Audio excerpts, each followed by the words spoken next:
Jadi ada dua yang memang selain iklim, kemudian kondisi tubuh dia yang kurang bisa beradaptasi dengan Indo, tambah lagi fansnya tuh batuk pilek flu kan lagi musim. Udah deh mereka kena. Kemarin temen gue yang dari Semarang itu kan nginepnya di homestay tuh di daerah Patal Senayan. Nah ternyata homestay dia tuh tempat supporter Vietnam pada nginep karena kan yang lumayan budget hotel tuh. Udah wah anjir lu aturan lu turunin listriknya.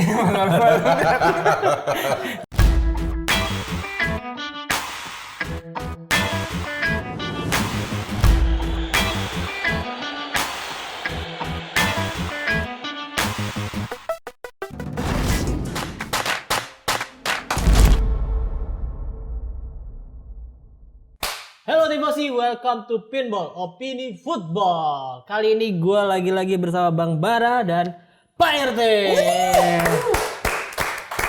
Dimana kalau ada Pak RT, biasanya kita bakal bahas Timnas Indonesia. Dan Pak RT ada musibah dikit tadi gimana? Tadi gua kesini ada halangan rantai motor gua dicolong. Rantai motor dicolong. Rantai motor dicolong. Bukan motornya Bukan nih. motornya. Jadi motornya tinggal, rantainya hilang. Rantainya dicopot. Agak lah. Aneh malah. Posisi di mana itu motor? Di garasi. Buset. Di garasi. Gua parkir. Itu selain ada motor ada apa lagi di garasi itu? Kebetulan motor doang. Nah, yang paling gampang diambil rantainya kan. Emang berarti gampang diambil kan harus dibongkar-bongkar dulu. Diputus harganya langsung. Oh, Gitu. Dikira itu ini kali kalung. Lu yang nyolong rantai di daerah Serang nih, lu tuh rantainya Pak RT lu mati lu disantet Iya lu. loh. Kacau. Tolong warganet dicari. Ciri-cirinya apa ciri-cirinya? Kan nggak tahu gua tiba-tiba udah hilang Ini aja udah. matanya berapa gitu? Nanti ada matanya gitu kan? Nggak ada. Nggak. Atau rantainya ada teknologi NFT-nya juga. Kayak kaos ini. Nah, makanya ada terobosan kayak kaos ini nih, jersey DRX. DRX tuh sekarang ada NFT-nya. NFT-nya. Mantap gue bridgingan gue. Makanya. Karena ini gunanya adalah untuk memvalidasi jersey mana yang asli yang KW, terus ya untuk sebagai collectible item juga ya Bang ya. Oke.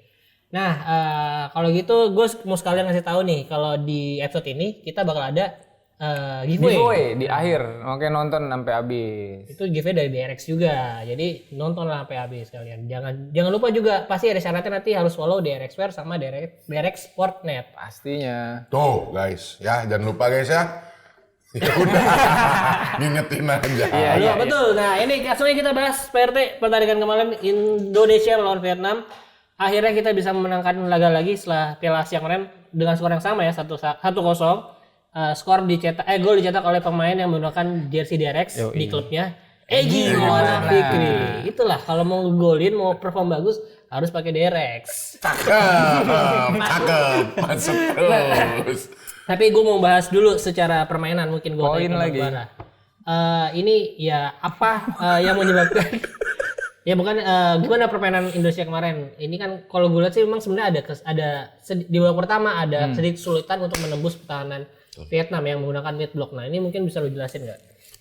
Mau gue dulu udah penuh nih. Kalau gue sih mungkin Indonesia tuh menang karena Vietnam diteror sama petasan ya. Itu ya di stadion tuh mampus lu. Dia gila. Indonesia mantep banget Ultras sama gue mungkin nyinggung di match kemarin di stadion aja tuh yang Lagran Indonesia kan sebenarnya koreonya itu adalah bendera Indonesia ya. Cuman kan namanya supporter Indonesia juga masuk mahnya pada telat ya kan, padahal lu kalau mau koreo kan dengerin briefing. Betul. Jadinya mungkin rada kurang sempurna, jadi kelihatannya tuh kayak bendera Belanda.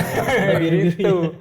Mantap Lagran Indonesia sama Ultras Garuda rame banget, terus berteriak sepanjang pertandingan sampai akhir itu.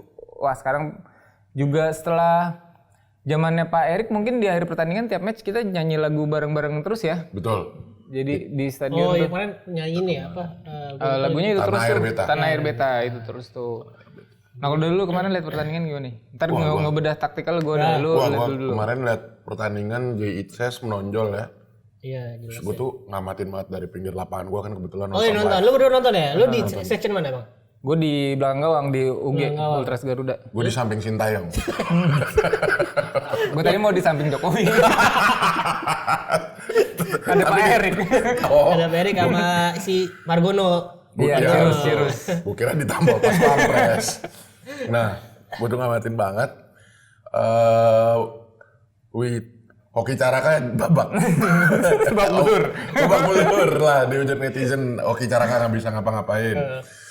3 back, Jay Itzes, Hapner, Rizky Ridho. boleh tampil solid lah. Terus tapi yang gue sayangkan adalah duet di lini sebelah kanan antara Yakob sama Witan. Kayaknya kurang klop deh. Si Yakob mainnya nggak kayak di Piala Asia kemarin ya. Entah itu faktor apa, tapi kayaknya mungkin kurang chemistry. Terus di sebelah kiri Nathan Joaon, biasanya kan kita ngelihat tipikal wing kayak Arhan, tapi kemarin kita disuguhkan permainan wingback era modern nih yang nggak terlalu banyak pegang bola tapi positioning, dan ya lagi-lagi chemistry-nya masih kurang sama Rafael Strike di kiri. Sama Marcelino, Ivar nih kayaknya nggak cukup berdua di lini tengah ya. Menurut gua kurang. Karena Marcel ngilang, posisinya bukan orkestrator, dia mencari celah, ruang ngisi, jadinya Ivarnya sendirian banget jadinya. Nah betul banget. Jadi kayak lini tengah kita di babak pertama itu kalah. Terus endingnya kalau lini tengah nggak dapet, banyak long pass. Betul. Long passnya sih akurat ya, tapi mudah dibaca oleh pemain Vietnam. Nggak kayak dulu nih, nggak kayak era Simon McManamy yang kalau passing bisa sampai tribun utara sampai tribun. Enggak. Emang mau giveaway bola itu, giveaway bola aja. Tapi kemarin for your information, Jay Itzes kan nendang clearance bola tuh. Nah itu jatuh di sektor gua. Terus Sayang banget bolanya nggak jatuh di gua. Padahal gua udah pengen bawa pulang. anak-anak muda nggak tahu sopan santun banget ya. Harusnya dapat bola kasih ke orang tua kan. Wah parah, asli dah. Tapi mungkin ya stop dulu babak pertama aja dulu. Gue pengen tahu Bang Bara babak pertama gimana? Maksudnya apakah yang membuat Indonesia kesulitan menembus Vietnam kemarin di babak pertama? Oke, jadi begini ya. Gue jadi membawa ini Kelas. Coach Gimana Bara. nih? Nah, jadi Indonesia ini yang merah. Oke, Coach. Vietnam itu tak aman. Nah, Vietnam ini yang kuning nih. Jadi Vietnam itu dia pakai 5-4-1, sampai dia main di middle block. Jadi dia ini sebenarnya penyempurnaan taktik babak kedua Vietnam ketika di Piala Asia. Ketika dia habis kejebolan sama serangan-serangan kita dari Marcel, dia acak-acakan sama si Yakob di kanan. Nah, dia penyempurnaan langsung dari awal main pakai 5-4-1 dengan middle block 2 sayap di sini. Jadi tadi lu bilang kenapa Yakob sama Nathan itu nggak berkembang? Lawannya dia 2 di sini. Jadi nggak pernah bisa tembus. Dan tengahnya juga rapet, 3 di depan, lawannya 3 back Vietnam juga. Jadi ini 1 lawan 1. Sementara Vietnam tahu Indonesia akan bermain sayap, Indonesia tuh nggak bisa switching bola sama sekali karena dia overload pemain di sini, 2 lawan 1 terus posisinya, 2 lawan 1. Nah, itulah babak pertama. Tapi dengan kematangan si Jay Itzes, itu dia walaupun dilihat mainnya nggak bagus, maksudnya back pass ke kiper, back pass ke tengah. Tapi memang itu hal yang bisa dilakukan karena Sintayong nggak mungkin bisa ngambil break kalau basket time out, nggak bisa time out karena untuk ngadepin ini nih dia harus ngerubah semua skema dan itu hanya bisa dimainkan di babak kedua. Nah babak kedua itu Sintayong berubah jadi 4-4-2 dan yang menariknya itu 4-4-2 nya itu dia wide CF. Iya, strike. Nah jadi di sini kenapa Sandy Walsh gantiin si Yakob, terusnya si Arhan masuk. Nah, begitu dia di sayap sekarang kan jadi posisinya 2 lawan 2 nih. Ya kan? Tapi ini ngelebar semua nih White ya. Jadi lu lihat banget kombinasi permainannya di kanan ataupun di kiri. Begitu dia megang bola harusnya skema standar itu dia adalah dia yang bawa menusukkan dari luar terus crossing. Tapi kemarin enggak. Ini ngelebar lagi, ngebuka ruang Egy sama si Witan. Kayak gitu, jadi skemanya diubah. Nah sekarang jadi posisinya gimana? 3 lawan 2 kan. Sintayong yang mengoverload sayapnya Vietnam. Gitu, itulah kecerdasan Sintayong, taktik kelas dunia. Terusernya juga dia pastinya kelas dunia juga, dia bisa mempelajari Indonesia. Dia pakai 2 sayap, dia mid block. Nah tapi Sintayong bisa counter formasinya dengan mengoverload di sayap jadi 3, jadi WCF. Itulah kenapa banyak out di sisi kanan maupun di sisi kiri dan akhirnya Arhan bisa bikin Tolong. timnas bola tangan kita menang ya. Iya, tapi ya itu berarti di babak kedua Sintayong merubah formasi dan juga memasukkan pemain-pemain yang tepat ya. Betul. Karena ada 3 pemain dimasukkan itu Sandy Walsh, Egy sama Arhan. Dan ya, Arhan dan Egy sangat ya menentukan gol itu juga kan. Ya Arhan dengan long throw andalannya bisa ya itu kalau Coach Justin mungkin bilangnya bola gol jatuh dari langit juga ya karena itu kan salah antisipasinya back Vietnam dan akhirnya jatuh di kaki Egy tinggal ya nyeplosin bola doang. Tapi mengoverload 2 pemain sayap Vietnam menjadi 3 itu dia CF-nya nggak sekedar 4-4-2 doang ngelutok gitu, tapi dia menginstruksikan 2 CF ini ngelebar. Betul. Jadi yang selain gol itu juga yang di akhir babak juga si Arhan bikin peluang yang dari soloran itu mainnya kan. bagus banget. Arhan lagi bagus banget. Itu itu yang mungkin akhirnya kita lihat lagi Arhan yang seperti itu yang biasanya main di PSIS kan dia ya nggak cuma lempar-lempar doang kan dia juga bisa main seperti itu dan itu kelihatan lagi kemarin gue lihatnya sih. Iya, yang soloran terus cutback. Iya, cutback itu ke Egy yang ya Philip Nguyen masih bisa nepis itu bagus sih. Nah, tapi gue pengen nanya sedikit nih karena di sisi kanan sebenarnya kan Jakob Sayuri ya mungkin memang dimatikan lah ya, tapi ya gue lihat kemarin bola lebih banyak ke kiri juga sebenarnya. Apakah memang lagi underperform juga Jakobnya apa emang strateginya si Sintayong ya untuk main di kiri karena di sana ada Nathan Choaon yang sorry to say menurut gua kurang main yang kemarin jelek lah bisa gue bilang. Banget. Nah menurut lu gimana? Kalau Arhan main di pertama juga pun ngelawan 2 back kayak gitu, dua orang di sisi sayap juga nggak bakal perform sih gua rasa. Ini kalau gua rasa alasannya si Sintayong menggantikan Sandy Walsh untuk Jakob Sayuri karena Sandy Walsh kan dipasangnya di RB. Takutnya kalau Jakob yang di RB, dia ketika naik fungsi defense-nya akan kurang. Sementara ini tetap harus imbang. Itulah kenapa RB-nya si Sandy Walsh, LB-nya si Arhan. Karena sebenarnya depannya kan udah ada si Witan sama si Marcel. Ya, Egy lebih ke depan lagi. Jadi 4-4-2 soalnya. Egy di depan sama Rafael. Tapi dia ngelebar nih tiap ada posisi ruang di kanan, dia ngelebar keluar buat nerima umpannya di pinggir lagi. Itu yang bikin bingung momen Vietnam karena kirain orang bakal dia yang dribbling, dia crossing, ternyata CF kita ngebuka lagi ke sono. Gitu sih. Iya. Ya kalau Untuk gitu buka 1-2 passing ya. karena susah banget ya babak pertama kelihatan banget JSS yang di episode sebelumnya gue bilang progresif pasnya bagus ternyata susah juga melewati mid blocknya Vietnam yang cukup rapat gitu menurut gue jadi emang terpaksa harus long ball atau main ke samping mulu dan di samping juga udah ditungguin sama 2 pemain kan 2 lawan 1 gitu tadi. Bang Jayadi kelas emang. Iya, ya itu defense keren banget sih kemarin. Ada saat yang di akhir babak dia ditarik sendiri itu tenang banget. Itu kelas seri B banget. Seri B. Baru seri B. Gimana kalau dia jadi ke Milan kan? Tapi ya kalau ngomongin man of the match, apakah Bang Dapuan setuju Jayadi yang jadi man of the match apa ada pilihan lain? Setuju gua. Jayadi. Man of the match. Sementara di match itu sebenarnya yang resminya si Marcel ya. Iya. Marcel ya. Iya, resminya MOTM Marcel. Tapi gue juga setuju sebenarnya sih Bang Jayadi si MOTM. MOTM Jayadi. Walaupun si Egy yang cetak gol, walaupun Arhan yang ngasih lemparan dan ya lebih mengancam di sisi kiri kan setelah itu juga. Babak pertama tapi ada kehilangannya, kita lumayan kerasa kehilangan Jordi Amat di posisi kemarin karena dia long pass-nya lebih gacor daripada Ejes sebenarnya. Kalau Ivar Jenner gimana menurut kalian kemarin?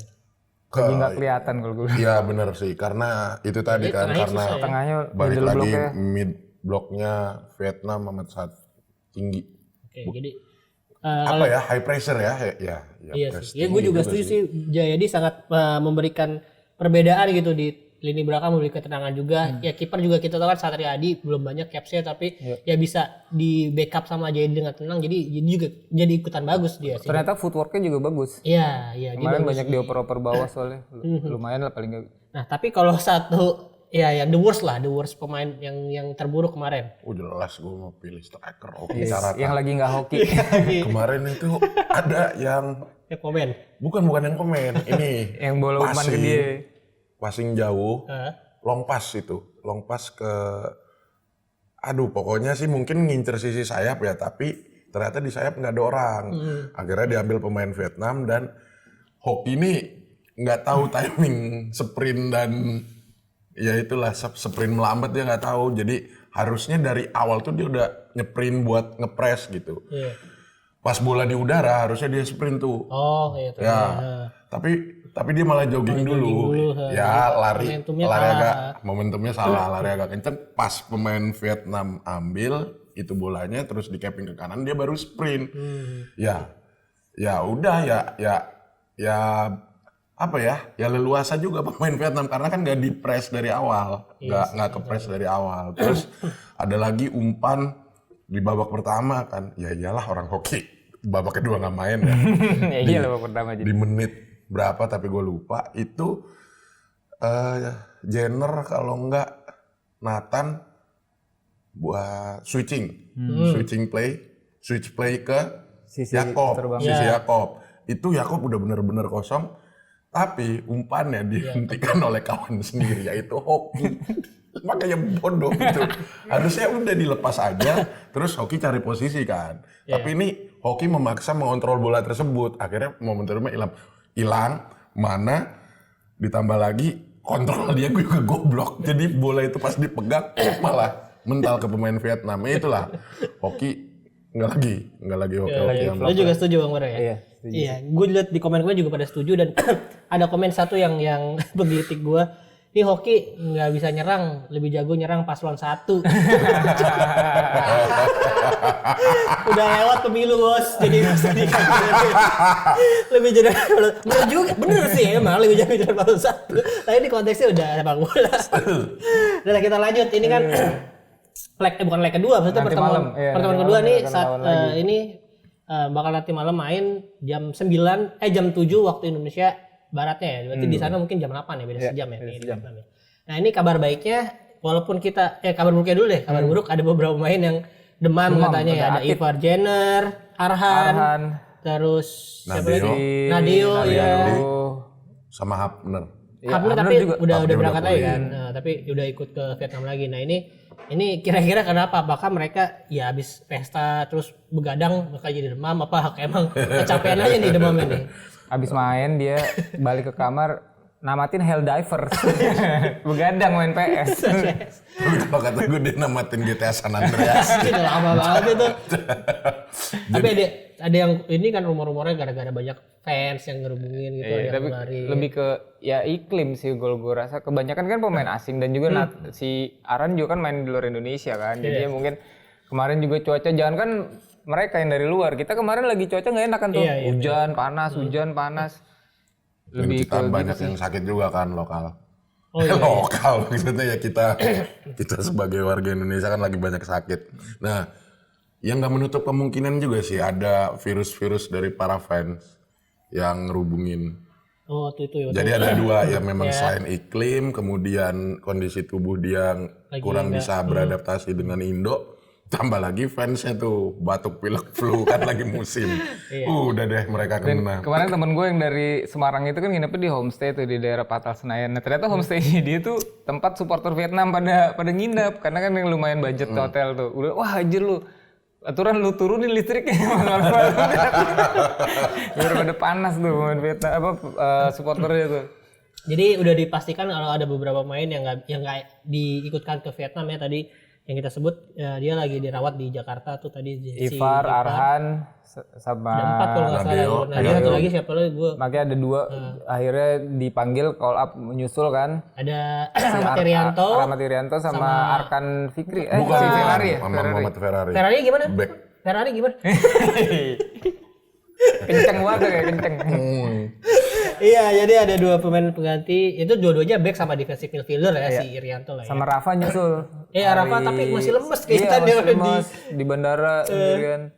Jadi ya biasanya dia lemes bukan demam itu, nggak bisa nyetak gol. Iya sih. Frustasi. Iya sih, kemarin dia udah punya 2 peluang yang cut inside gitu, tapi satu terlalu ke tengah, satunya pelan banget geser ke kiper kan. Oh mungkin itu pemain jelek setelah hoki strike. Keputusan decision makingnya kurang aja, masih muda kali ya.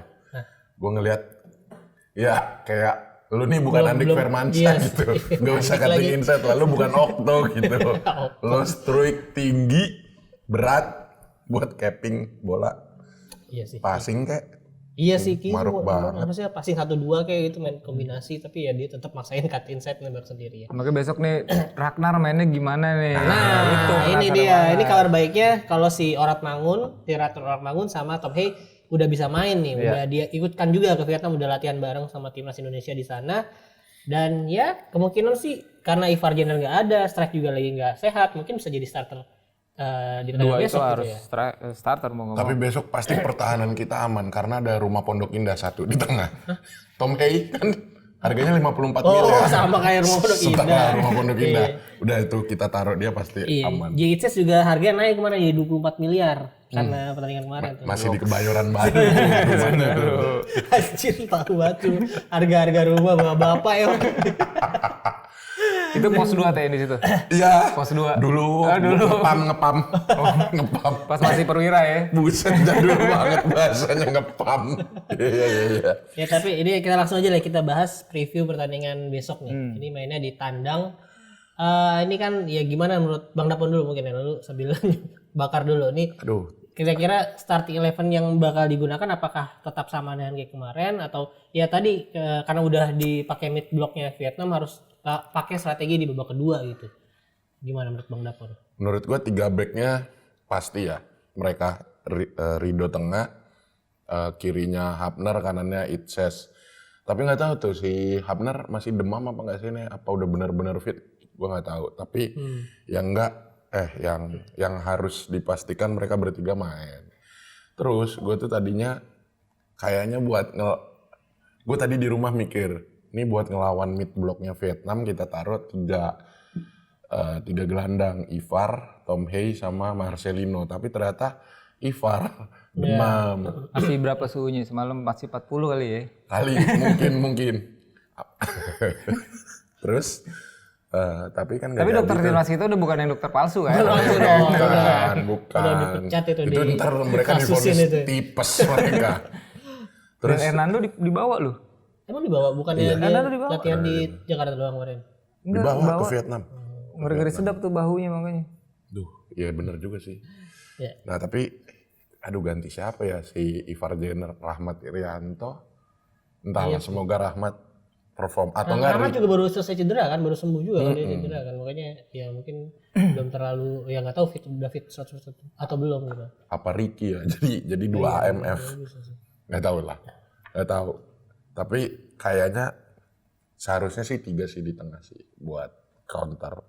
Jadi 3 back, terus Tiga tengah back. 3 terus ada back sayap juga Ya back sayap. 3-5-2. Sayapnya ya Egy sama Witan. Kiri Egy kan. Oh enggak, masih ada Ragnar. Aduh, tapi takut kurang perform lagi ntar chemistry-nya. Ragnar taruh Tapi depan. kalau enggak, Ragnarnya striker, kanan kiri Witan sih. Sama Egy. Satu lagi strikernya sama siapa? 352 ya? Iya, tadi lu 3 tengah kan mintanya. Rafael strike. Oh enggak, gue pengen Sananta Sananta, sih. iya sih kemarin gue juga Gue pengen Sananta sih. dia dicoba sih. Gitu. Berarti ini ya agak menyerang nih dua sayap ini ya, Egy sama Witan nih. Menurut lu ya. Oke, kalau Bang Bara gimana Bang? Ini harus fluid di lapangan yang gua harapkan tuh Sintayong bisa memberi skenario di lapangan itu ke pemain sudah dari sebelum match. Jadi dia nggak perlu jeda babak pertama buat briefing ulang lu harus ngapain. Jadi harus udah ada skenario-nya. Lu kalau Vietnam main mid block kayak kemarin lagi nih, lu harus begini ngisinya nih. Lu harus jadi berubahnya transformasinya jadi ke 4-4-2 misalnya kayak gitu. Itu harus diomongin karena lu nggak bisa pakai formasi baku kalau misalnya situasi di lapangan kan sangat dinamis banget kan dan kita nggak tahu bakal kayak gimana Vietnam bermain. Tapi yang gue ngeliat di sini sebenarnya faktor-faktor non teknis dibanding taktik di lapangan sih yang lebih mendominasi pemberitaan ya. Kayak kemarin pas lagi latihan Vietnam udah ngasih kembang api, petasan. Terus ada yang menyan-menyan juga tuh. Ada menyan-menyan juga di stadionnya. Lu lihat tar diselipin Pin. Itu apa namanya ada ayam Turki, kurban gitu terus Ayam kalkun. dupa gitu-gitu teh di stadionnya. Sama wasit. Oh iya. Wasit yang besok itu adalah yang mimpin Irak lawan Bahrain yang selebrasi makan di kartu. Itu kayak ini wasit rada-rada nih. Asal mana tuh wasitnya? Qatar juga nggak salah deh. Pokoknya asal Timur Tengah deh. Nah dia tuh belum pernah mimpin Indonesia, tapi banyak kontroversi di pertandingan-pertandingan yang dia pimpin. Iya, itu yang Menyan dan lain-lain serem juga ya. Ternyata Vietnam kenal malam satu suruh. Iya. Ayam hitam itu aslinya ya ayam hitam gue rasa tuh di sembelih sama dia. Tapi coba Bang, keluarin lagi itu Bang, board lu Bang. Tadi gue pengen nanya Bang, maksudnya ini kan kemarin kalau misalnya si timnas Vietnam menggunakan strategi yang sama lagi nih. Kalau misalnya diawali dengan 3-4-3 atau ya 3 striker tadi, apakah untuk mengeliminasi atau mengantisipasi 4 yang ini, apakah harus ada tengah di sini atau satu striker menjemput bola? Apa harusnya gimana tuh Bang? Tergantung cara mainnya si Sintayong sih, dia mau, karena kemarin sebenarnya di kacamata awam gue Sintayong bakal ubah ke 4-3-2-1. Bakal ubah ke 4-3-2-1. Lu mau main di situ? Jadi kayak lu lepas aja sayapnya Vietnam nih 2 di sini, biarin dia hilang di sini, kan dia kan menjaga kelebaran lapangan tuh kemarin. Tapi lu main cepat di sini. 3 lawan 3 tuh bener-bener lu fluid, ditambah bantuan dari Marcel buat jadi overloadnya di lini tengah gitu. Nah itu baik lagi ke Sintayong melihat kita lebih kuat di sayap atau lebih kuat di tengah, karena kemarin ketika babak pertama buntu yang ada di pikiran gue, ini Sintayong ke 4-3-2-1 nih mainnya, harusnya gitu. Jadi maksimalin serangan di tengah. Itu bisa jadi opsi juga kalau misalnya gue ngarepin banget tuh sebenarnya Ragnar menjadi seorang striker pemantul yang bisa megang bola, nunggu naik lini kedua maupun striker yang sesama striker ini buat ngebongkar dari tengah. Oke. Kayak gitu. Karena kita nggak punya arahan juga nih, besok masih demam itu. Betul. Paling opsi lainnya adalah 4-3-2-1 sih. Iya. Nah ini kalau misalnya Ragnar yang jadi pemantul, kira-kira yang siapa aja yang cocok untuk jadi supportnya? Egy sama Witan. Egy Witan ya. Sama mungkin kalau Witan lagi underperform, karena aduh sayang banget Witan wonderkid kita kayak sekarang jadi mentok, kayak nggak nambah lagi kemampuannya. Mungkin Ricky Kambuaya bisa jadi salah satu opsi karena dia whole player juga sama kayak si Marcel. Jadi dia ada 2 whole player di belakang 3 striker. Itu sih bisa fluid banget sih, lu bisa jadi malah 4 di depan. Kayak gitu. Ya gue jadi teringat Inter di mana yang sering maju Pavard atau Bastoni. Kemarin ada satu kesempatan Itses ya, itu umpan dari siapa gue lupa, Sandy Walsh atau siapa? Dari Jenner ya, iya dari Jenner ke Itses ya, sayang tendangannya belum terlalu akurat. Nah itu apakah perlu dicoba lagi nih untuk overload dari sisi sayap sih? Ya kan kalau misalnya CB yang maju kan? Bener, kayak kemarin juga gue sempat bilang kan Indonesia nih bisa banget sebenarnya memainkan skema permainan seperti Inter dengan CB-CB kita yang berkualitas bisa overlap ke atas.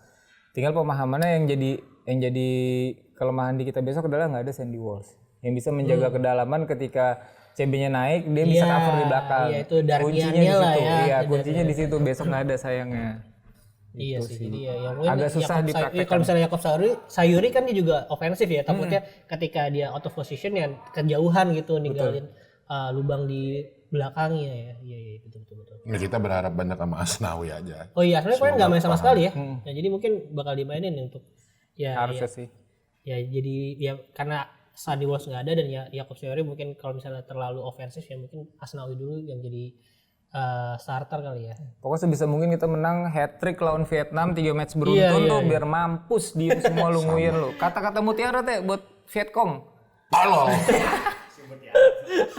Tapi ini ya pasti kemenangan yang sangat berharga banget. Jelas ini menang di tandang dan membuat ya cukup nyaman lah ya, walaupun masih ada 2 pertandingan sisa lagi. Kalau misalnya besok menang lawan Filipina sama lawan Irak. Tapi ya udah hampir pasti kalau menurut gue sih kalau misalnya udah menang lawan Vietnam besok sih. Karena 2 Irak lawan Filipina di GBK. Di kandang juga ya, betul. Lawan Filipina harusnya ya nggak jadi masalah lah ya, karena kemarin main di tandang waktu di leg pertama. Rumputnya sintetis. Iya, betul sintetis, sama nggak ada Jenner juga, maksudnya pemain-pemain yang naturalisasi keturunan kita belum banyak bisa main kemarin kan. Kalau dari skor nih, ini mainnya di tandang apakah tetap optimis menang atau gimana menurut lo Bang? Gue sih mau main gimana pun asal menang aja deh gue, karena tetap pressure-nya itu bakal beda. Dan juga banyak tadi hal-hal faktor yang memberatkan timnas kita ya. Bisa 1-0 lagi juga gue udah seneng banget, udah happy banget. Ya? Oke. Kalau Pak RT? Gua gara-gara banyak pemain yang demam nih, 0-0 itu udah harga mati. Pokoknya seri. Gak tahu kenapa tiba-tiba jadi pesimis sendiri ya. Gara-gara rantai motor ya. Ya gara-gara rantai motor juga sih. Gara-gara demam itu jadi kayak aduh kedalaman squatnya udah cetek nih, nggak dalam lagi. Ya, Iya sih. Cetek dong. Ya cetek. Kalau cetek listrik turun. Iya benar. Nah, Itu kalau seri ya kalau lu kosong atau sama mungkin. Kalau gue sih melihat kalau misalnya ini tergantung defensif kita juga ya. Kalau misalnya setenang kemarin, maksudnya Hapner, Itses sama Rido bisa tetap tenang kayak kemarin ketika banyak serangan balik dari Vietnam, gue rasa sih aman-aman aja, bahkan bisa clean sheet lagi. Cuman nih masalahnya mencari golnya nih agak sulit nih ya. Kita bisa bilang lah gol kemarin juga ya skemanya bukan skema yang bagus gitu, maksudnya bukan pola permainan kombinasi yang sangat apik gitu, tapi ini kan ya dari throw in bisa jadi corner juga nanti, mungkin siapa tahu besok dari free kick. Nah ini ya untuk mencari gol masih agak sulit, jadi gue tetap 0-1 juga kayak Bang Bara. Jadi kalau defensif kayak lagi aman-amannya nih selama ada Jayadi, gue sih pede ya. Maupun kiper nanti misalnya Hernando Ari atau mungkin Satria Adi lagi yang main sih, selama kipernya kipernya backnya oke sih, gue optimis. Dia bakal makin gacor karena gue liat tadi di story-nya dia udah senam SKJ. Di hotelnya serius dia nonton senam SKJ itu udah ngikutin terus dia ada quotes yang menarik nih. Dia bilang kan, gua bukannya pemain luar yang datang ke Indonesia buat mencari makan di sini membela timnas Indonesia, tapi adalah gua pemain Indonesia yang pulang kampung ke Indonesia buat membela tanah air gua. Wih, mantep banget tuh. Kelas. Gila, Bang Jayadi. Respect. Nah, ini kalau tadi kan kita udah ngasih tebakan skor kita masing-masing. Nah, ini giveaway untuk kalian teman-teman, silakan tulis di kolom komentar skor adalah Vietnam lawan Indonesia besok dan siapa pemain yang mencetakkan gol itu. Maksudnya pemain Indonesia ya. Maksudnya misalnya skornya 1-2. Nah, pencetak gol pertamanya Indonesia siapa? Kalian tulis misalnya Ramadan Sananta gitu. Kalian tulis formatnya gimana Pin? Bebas ya. Pokoknya ada syarat. Nah itu di pokoknya tulis aja di kolom komentar, syaratnya tinggal follow pinsport.com, DirectNet, DirectSwear, terus jawab di postingan Instagram ya. Iya. Bukan di YouTube ya. Betul. Nah, pokoknya ada caranya di Instagram. Terus tag 3 teman kalian. Nah, jawaban yang benar akan diumumkan di episode prediksi Serie A kita. Nah, Hadiahnya apa ini? Hadiahnya uang tunai Rp100.000. nah Hasil jual rantai. kalian juga bisa nebak kok pemain Vietnam asal on goal. Oh iya, Philip Nguyen gue tahu ya. Kalian siapa yang lu tahu lagi? Duan Van Hau. Duan Van Hau ya, kemarin Duan dia Van Hau. habis bikin ini juga tuh kontroversi. Bukan kontroversi. Ya saya Komen lagi, komen apa lah, gue lupa lah, gue gak peduli lah, pokoknya gue urusin timnas kita aja. Sama legendnya Vietnam tuh yang ngomong, wah Indonesia sekarang banyak pemain Belanda, golnya bikin heran. Gak ada tim lain yang skema throw in tuh ngegolin sebanyak Indonesia. Gue balas, zaman lu main Vietnam tuh sekelas Kamboja coy. Sama Rocky Putire dia acak-acak lu sosokan. Oh si Van Hau tuh ini si Haran kemajuan lemparnya terlalu jauh dari tempat itu. Karena Arhan harus lari 10 meter. Iya. Ribet banget loh. Makanya lu kalau itu belajar lempar juga kalau mau kayak gitu. Ya juga lu belajar bertahan juga lah. Masa kayak gitu ngeluh doang. Ya kita bobol lah. Jangan nanti dia jago udah gak usah. Jangan kita kasih tahu dah. Yang penting itulah kalau menurut kita. Gimana kalau menurut kalian?